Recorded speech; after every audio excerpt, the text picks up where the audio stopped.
Cela fait 13 ans que Fouad habite dans ce bâtiment de la cité Floraire. Mais il y a quelques jours, il apprend que lui et sa famille doivent quitter leur logement social en septembre prochain. Il ne sait pas encore où ils seront relogés. J'ai pas envie de quitter, j'ai envie de rester ici. Parce que mes enfants, ils ont l'école ici et tout. C'est pour ça. Mon garage ici, j'ai 3 enfants.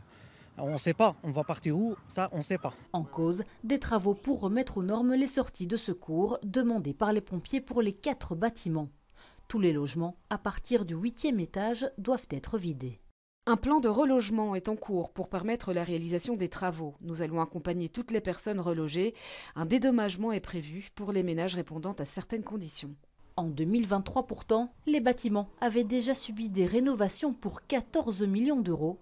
Ce conseiller communal se demande si les exigences des pompiers figuraient déjà dans le permis d'urbanisme délivré lors de la première vague de travaux. Si c'était le cas, pourquoi est-ce qu'elles n'ont pas été réalisées? Et là, la commune qui est responsable, puisque c'est elle qui délivre les permis et qui, in fine, vérifie que les permis d'urbanisme ont bien été exécutés.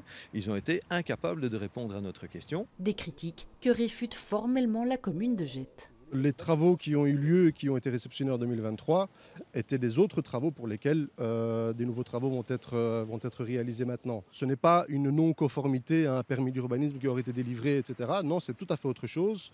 Les travaux qui ont été réalisés sont conformes au permis d'urbanisme qui a été demandé et introduit et délivré à la région de Bruxelles. Parce que je rappelle qu'ici, c'est la région qui délivre le permis et pas la commune de Gette. Les locataires concernés doivent quitter les lieux pour l'automne. Les travaux devraient débuter en 2028 et s'achever en 2030.